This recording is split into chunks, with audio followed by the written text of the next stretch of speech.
Hi hello బాగున్నారు అందరూ. Welcome to Naseena vlogs అండి. ఈరోజు మా ఇంటి ముందు నాటు రొయ్యలు వచ్చాయన్నమాట. సో కిలో 100 రూపాయలు చొప్పున ఇచ్చారు. ఎలాగో మా చెల్లెళ్ళందరూ వచ్చారు కాబట్టి తీసుకున్నాను. చూసారా రొయ్యలు, నాటు రొయ్యలు చిన్నగా, అంటే అంత చిన్నగా కాదు, అలా అని చెప్పి మరీ పెద్ద కాదు, మీడియం అన్నమాట. ఇప్పుడు దీని వర్క్ చూడాలి, ఎంత పెద్ద వర్కో, దీని పొట్టంతా ఒలవాలి. సో ఈరోజు వీడియో అయితే నాది ఫ్రాన్స్ కర్రీ అండి.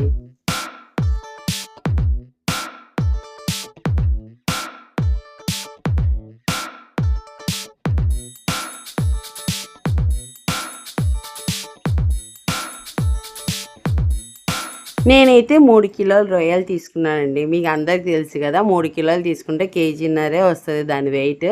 సో మా చెల్లెలు అందరూ వచ్చారు, నేను మా చెల్లి కలిసి దీన్ని అయితే పొట్టు తీయడం స్టార్ట్ చేసాము. ఎంత టైం పట్టిందో తెలుసా పొట్టు తీయాలంటే?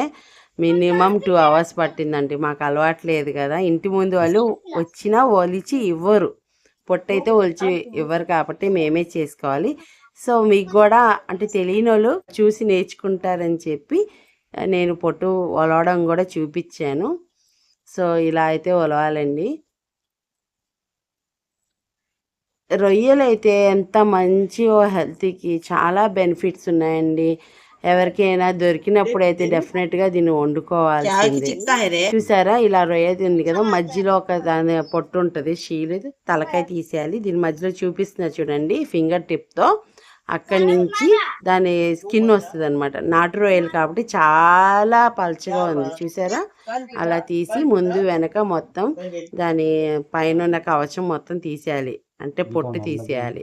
అదే మనం పెద్ద రొయ్యలు అనుకోండి చాలా గట్టిగా ఉంటాయి. అండ్ ఇందులో ఇంకో టిప్ ఏంటంటే, ఎప్పుడు రొయ్యలు తీసుకున్నా మనము అది వాటర్లో పెట్టి మాత్రమే పొట్టు తీయాలి, అండ్ వాటర్లోనే వేసేయాలి. ఇలా మధ్యలో ఉంది కదా, ఆ పేగ అన్నది తీయాలండి, ఎందుకంటే దానిది వాటర్లో ఉంటుంది కదా, నాచు ఇసుక మొత్తం ఉంటుంది. అండ్ ఎందుకు తీయాలి అంటే, అలా మీరు వాటర్ లేకుండా తీస్తే పైన పొట్ట అన్నది గట్టిగా అయిపోయి రావు, చాలా డిఫికల్ట్గా ఉంటుంది అనమాట తీయడం. ఈజీగా ఉండాలంటే అలా ఈ మెథడ్లో తీసుకుంటే మీకు చాలా సులువుగా దాని పొట్ట అనేది వచ్చేస్తుంది. అండ్ అది తీసిన తర్వాత మనం బాగా నీళ్ళు మొత్తం బాగా కడగాలి, అంటే నీళ్ళు పారిపోసేసి సాల్ట్ వేసేసి, ఇక్కడ మా చెల్లి చేస్తుంది. సో ఇలాగా 4 వైపులా 2 చేతులతో వేస్తే దాంట్లో చిన్నగా ఏమైనా ఇసుక ఏమైనా ఉన్నా కానీ మొత్తము ఆ నీటిలో వెళ్ళిపోతుందండి. అలా నెక్స్ట్ టైం వేసినప్పుడు గల్లుప్పుతో బాగా దాన్ని కిందకి మీదకి చేస్తూ 4 వైపులా చేసి అలా 3 టైమ్స్ ప్రాసెస్ చేసిన తర్వాత తీస్తే అప్పుడు మనకి ఫ్రాన్స్ అనేది చాలా నీట్గా కడిగినట్లు ఉంటుంది అనమాట. అంటే మనకు తినేటప్పుడు కూడా ఏ డిస్టర్బెన్స్ లేకుండా హ్యాపీగా తినచ్చు. సో ఇంకా ఫ్రాన్స్ వచ్చేసి ఎన్ని విధాలుగా మంచిదంటే అండి, దీనికి చాలా బెనిఫిట్స్ ఉన్నాయి, health benefits, rich in nutrition ఇది. అండ్ సో ప్రోటీన్ సోర్స్ చాలా ఎక్కువ ఉంటుంది, ఒమేగా ఫ్యాటీ యాసిడ్స్ కూడా చాలా ఉంటుంది, and lots of minerals and vitamins కూడా ఉంటాయి. అండ్ మన హార్ట్ హెల్త్కి కూడా చాలా ఉపయోగపడుతుందండి, ఇమ్యూనిటీ బూస్టర్, అండ్ మన స్కిన్ హెల్త్, బ్రెయిన్ ఫంక్షన్ కూడా చాలా యూస్ఫుల్ అవుతుంది. అండ్ ఇది ముఖ్యంగా డైట్లో కూడా ఒక పార్ట్ అవుతుంది, ఎందుకంటే ఇది చాలా లో క్యాలరీ అనమాట. సో ఇన్ని హెల్త్ బెనిఫిట్స్ ఉన్నాయి, అండ్ మజిల్ బిల్డింగ్ కూడా బాగా అవుతుంది. సో ఎవరికి దొరికినా కానీ ఎప్పుడైనా సరే హ్యాపీగా వండుకొని తినచ్చు. దీనికి ఇది తినకూడదు, కొంతమంది వాతం అంటారు, అదంటారు, ఇదంటారు, ఏమీ ఉండదండి, హ్యాపీగా తినచ్చు. సో మేమైతే ఇలా ఫ్రెష్ చేసామండి. ఇప్పుడు మా చెల్లి కనిపిస్తుంది చూడండి. సో ఈ విధంగా అయితే ఫ్రెష్ అయిపోయాయండి. అంటే ఇప్పుడు నేను చెప్పిన ఇన్ఫర్మేషన్ తెలియదని కాదు, చాలామందికి తెలుసు, తెలియని వాళ్ళకి తెలుస్తుందని మళ్ళీ చెప్పడమే. ఇప్పుడు మాకు కావాల్సింది 3 పెద్ద ఉల్లిపాయలు, అందులో సగం మనం కట్ చేసుకోవాలి, సగం ఇలా చూపించిన విధంగా పేస్ట్ చేసుకోవాలి. అలాగే వెల్లుల్లి పేస్ట్, కొబ్బరి అండి, ఎండు కొబ్బరిలో 4 లవంగా 2 చెక్క వేసి మనం పేస్ట్ చేసుకోవాలి. ఇప్పుడు ఎలా చేద్దామో చూద్దాం పదండి. సో కడుక్కున్న రొయ్యలు ఇప్పుడు బాణీ తీసుకుందాం. బాణీలో మనం కడిగి పెట్టుకున్న రొయ్యలన్నీ ఇందులో ట్రాన్స్ఫర్ చేసుకుందాం. ట్రాన్స్ఫర్ చేసుకున్న తర్వాత మనం కట్ చేసి పెట్టుకున్నాం కదా ఆల్రెడీ ఆనియన్స్, పచ్చిమిర్చి అవన్నీ వేసేద్దామండి. వేసిన తర్వాత మనము పసుపు అలాగే 3 స్పూన్స్ గల్లుప్పు వేయాలి, టీ స్పూన్స్ అనమాట. ఇది మొత్తం వేసి బాగా మిక్స్ చేసి మనము హై ఫ్లేమ్లోనే మంట పెట్టి స్టవ్ మీద పెట్టేద్దాం. ఎందుకంటే ఇందులో ఉన్న నీసు వాసన మొత్తం పోవాలన్నమాట. పోయినప్పుడే ఆ కర్రీలో మనకి నీసు అన్నది వాసన ఉండకుండా ఆ పిల్లలు కూడా ఎంజాయ్ చేస్తారు. టేస్టీగా ఉంటుంది. ఆ వాసన రాకుండా పిల్లలు కూడా తినేటప్పుడు బాగా ఎంజాయ్ చేస్తారు. ఇక్కడ చూపించిన స్పూన్తో నేను సాల్ట్ వేసానండి, గల్లుప్పు. ఇది స్పూన్ కొలత. బాగా దీన్ని కలపాలి మనం.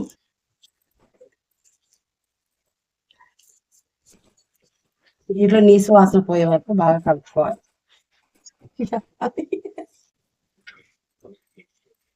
దీన్ని బాగా కలుపుకోవాలి.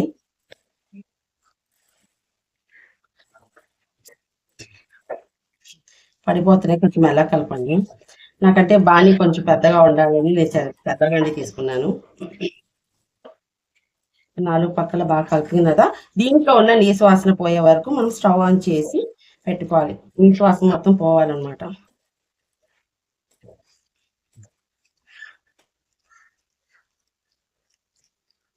ఓకే, ఇప్పుడు మనం స్టవ్ ఆన్ చేద్దాం. మీడియం ఫ్లేమ్లో పెట్టుకుందాము.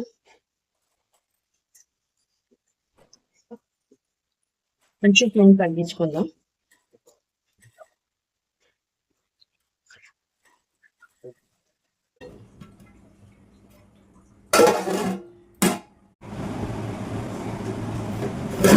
సో చూసాం కదా, మధ్య మధ్యలో అలాగే వదిలేయకుండా మనం చెక్ చేస్తూ ఉండాలండి. ఇది సగం బాయిల్ అయిన తర్వాత ఇలా ఈ కన్సిస్టెన్సీలో కనిపిస్తుంది. ఇంకొంచెం వాటర్ ఉన్నాయి కాబట్టి ఇంకొంచెం దగ్గరగా మనం కట్ చేసుకుంటే బాగుంటుంది. మనం ఇంకొంచెం కలుపుకొని మళ్ళీ ఒకసారి మనం కప్పేద్దాం, మూతేసేద్దాం.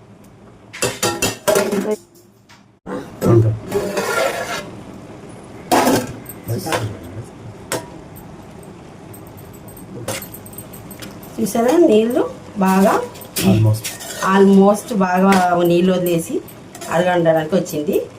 ఇప్పుడు మనం తయారు చేసుకున్న అల్లం వెల్లుల్లి పేస్ట్,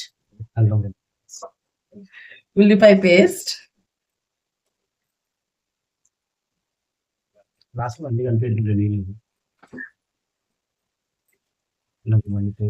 అల్లం వెల్లుల్లి పేస్ట్,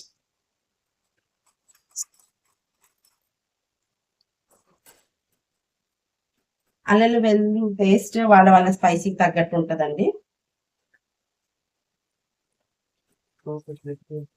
సో మా ఘాట్ ఎక్కువ కాబట్టి కొంచెం ఘాటుగానే చేస్తాను నేను. సో నేను బిగ్ స్పూన్ అనమాట, కూరగాయలతో నేను 3 kgs కదా, 1.5 2 స్పూన్స్ వరకు వేస్తున్నాను.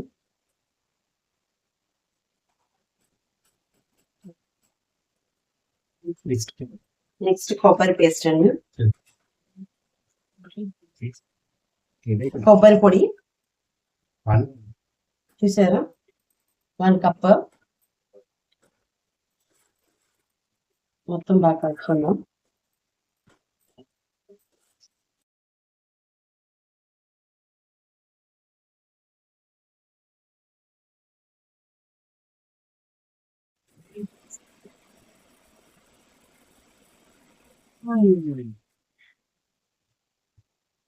త్రీ కేజీస్కి నేను 4 స్పూన్లు కారం వేసాను.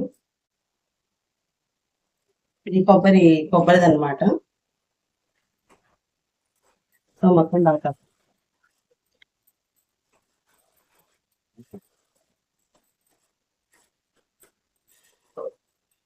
మన ఇంట్లో చేసిన మసాలాలు అయితే ఫ్లేవర్స్ బాగా వస్తాయండి. పాతవి అయితే ఫ్లేవర్స్ ఉండవు. మనం అప్పటికప్పుడు పట్టుకుని చేసింది అయితే సూపర్ గా ఉంటది.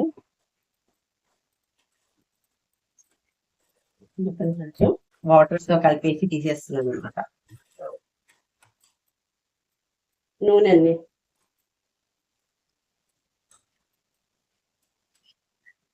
త్రీ కేజీస్ కాబట్టి నేను ఒక 10 స్పూన్స్ నూనె వేస్తాను. ఏ నూనె అయినా వాడచ్చు.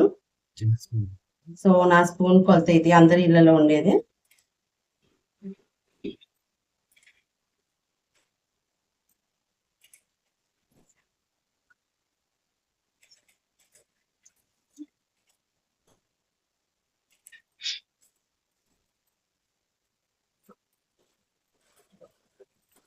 అవునా, అది 10 స్పూన్స్ అయితే ఆయిల్ వేసాను నేను. కొన్ని వాటర్ వదులుకోవాలి గ్రేవీ మొత్తం మసాలాలన్నీ బాగా ఉడకడానికి. కొంచెం వాటర్ అయితే యాడ్ చేయాలి. సో నేను మన ఈ వాటర్ గ్లాస్ తో 2 గ్లాసెస్ ఆఫ్ వాటర్.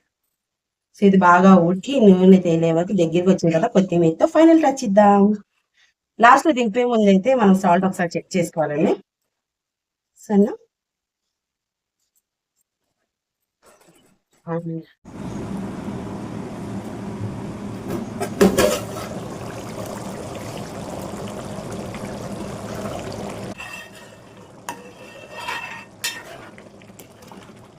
ఇలా మనం చూసుకుంటూ ఉండాలండి. పొయ్యి మీద పెట్టేస్తే అది అడగంటేస్తుంది.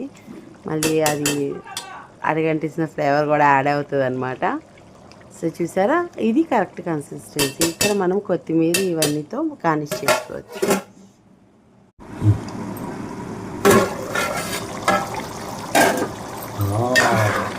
చూసారా, బాగా ఉడికిపోయింది. ఇప్పుడు మనం కొత్తిమీరతో గార్నిష్ చేద్దాం.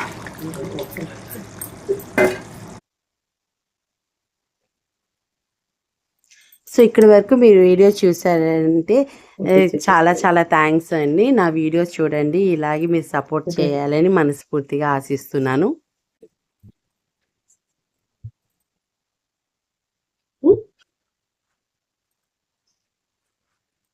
ఇంకొక 5 minutes లో ఇప్పుడే కొత్తిమీర వేసాం కదా, సో ఒక 5 minutes కొత్తిమీర కొంచెం దీంట్లో ఫ్లేవర్ వదిలినప్పుడు ఆఫ్ చేద్దాం.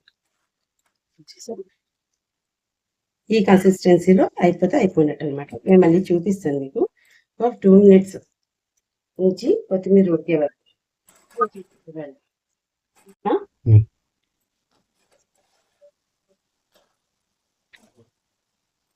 చూసారా, ఆయిల్ అంతా మళ్ళీ పైకి.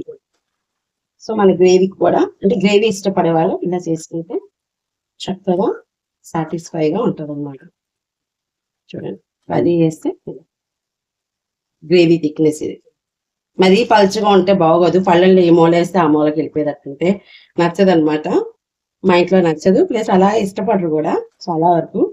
సో ఈ కన్సిస్టెన్సీలో ఉంటే మనకు రైస్లోను, చపాతీలోను, పుల్కాలోను సూపర్ ఉంటుంది.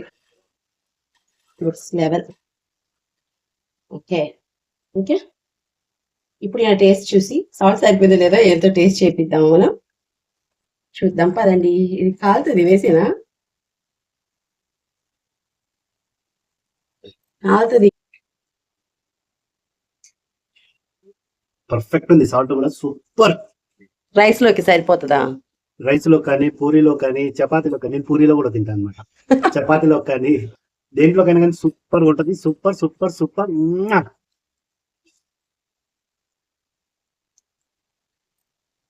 సో ఇలా అండి, చిన్న నాటు రొయ్యల కూర, పచ్చి నాటు రొయ్యల కూర. So thank you for watching అండి. నెక్స్ట్ వీడియో మీ ముందుకి ఇంకొక వీడియో ప్రజెంట్ చేస్తాను. అప్పటి వరకు అంటిల్ దెన్ థ్యాంక్స్, బాయ్.